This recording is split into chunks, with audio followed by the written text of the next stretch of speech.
Bonjour les amis, alors aujourd'hui qu'est-ce qu'on va faire? On va installer une lampe d'éclairage extérieur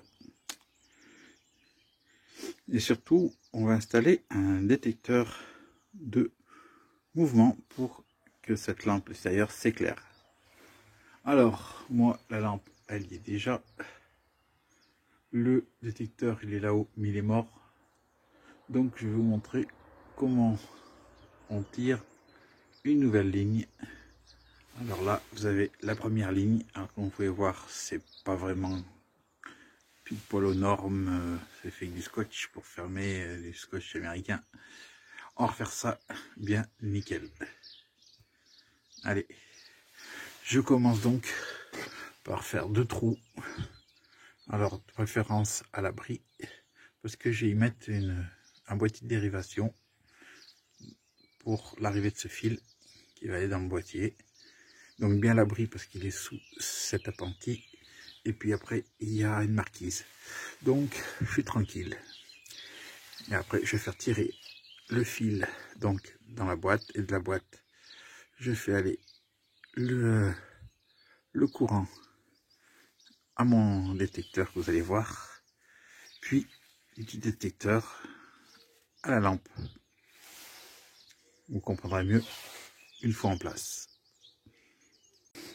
Alors donc, un détecteur de mouvement.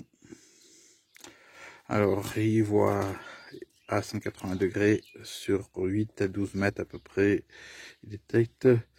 Il est IP44, donc il peut sous la pluie. Ça, c'est son fond. Alors, j'ai préparé un jeu de cale d'épaisseur. Je vais vous expliquer après pourquoi j'ai fait un jeu de cale d'épaisseur. Et donc, du fil en 2,5 mm carré. Et une boîte de dérivation où arriver l'arrivée principale du courant. Et après, le départ pour la lampe, pour le détecteur et le détecteur à la lampe. Allez, c'est parti. Alors donc déjà pourquoi je l'installe ici. J'installe là pour que une vue là donne sur l'escalier qui est ici et qui soit à hauteur d'homme pour voir ici. Parce que celui d'origine qui a été mis, voilà, il est très haut. Donc 180 degrés, mais en bas, il ne voyait pas. Et en haut, il voyait. Seulement entre-temps, cette marquise a été rajoutée. Et maintenant, il ne voit plus rien. En plus, je sais pas si vous pouvez voir, mais j'ai mis du scotch en attendant pour pas que ça prenne l'eau. Mais il y a une fragilité qui se fait sur tous ces détecteurs de mouvement. C'est que la petite bande blanche, on va dresser parce que, reculer parce que c'est le zoom, il devient flou. Cette petite bande plastique avec le soleil, et ben ça se brise comme du papier quand ça vieillit sous le soleil avec les UV. Donc, bah, de temps en temps, bah, faut penser à y changer, ou sinon, faut vraiment que rien tombe dessus pour pas péter la surface. Mais même, vous allez perdre un peu en détection parce que ça deviendra plus opaque. Voilà, donc je vais le mettre ici. Alors, j'ai fait les cales, pourquoi? Pour me décaler du chenot pour que le détecteur puisse voir là. Voilà, j'ai déjà mis les cales. Donc, là, il y a le passage du fil. Là, ça va aller comme ça. Et là-haut, j'ai mis le boîtier de dérivation. Maintenant, on va tirer les fils. Alors, comme on peut voir, le fil, je l'ai coupé. Alors, avant toute opération électrique, vérifiez bien que votre compteur soit arrêté. Si vous voulez pas prendre une châtaigne. Donc, le fil existant qui arrive du compteur est rentré dans la boîte de dérivation. J'ai mis pour l'instant un sucre. Un autre fil repartira d'ici et ira au récepteur. L'ancien récepteur qu'on peut voir, il n'y est plus. Donc je vais démonter ici, enlever ce fil et en remplacer un par un tout neuf. Voilà, le lampadaire a été retiré. Alors le lampadaire est remis et recablé. Il descend là, il va aller au récepteur. Donc les 3 fils du récepteur, du lampadaire, les 3 fils plus qui vont venir du tableau et qui repart et qui pour l'instant pendouille là parce qu'il va les rejoindre là-bas. En attendant, on va connecter ceci. Après, on fait en sorte que tout ça tienne bien. Alors j'ai mis des riselants pour bien déjà solidariser ensemble.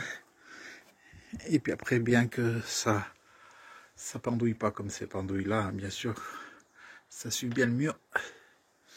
Alors ça craint rien, ça c'est de la gaine, c'est étanche, hein, donc ça va aller bien, nickel.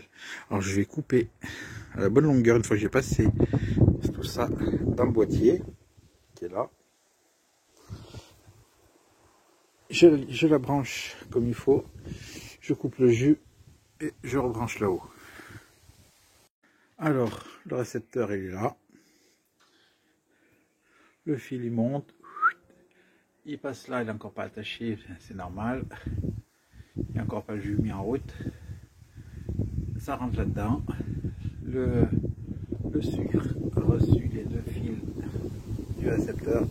Maintenant il reste à voir si ça marche. Je remets le couvercle d'abord de là-haut.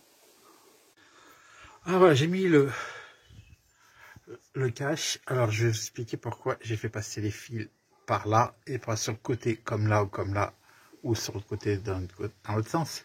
Tout simplement pour une éventuelle, on ne sait pas pourquoi, on ne sait pas trop quoi problème, l'eau arriverait à glisser le long du fil. Et ben elle arrive là et automatiquement elle descend et elle ne peut que descendre. Elle goûte et dans aucun cas elle peut remonter dans le tableau électrique. Alors le lampadaire est éteint, le récepteur est là, il fait jour donc je vais passer très près la main, voir si c'est clair. Magique, il s'éclaire. Et normalement j'ai mis à peu près une dizaine de secondes, donc il devrait s'éteindre.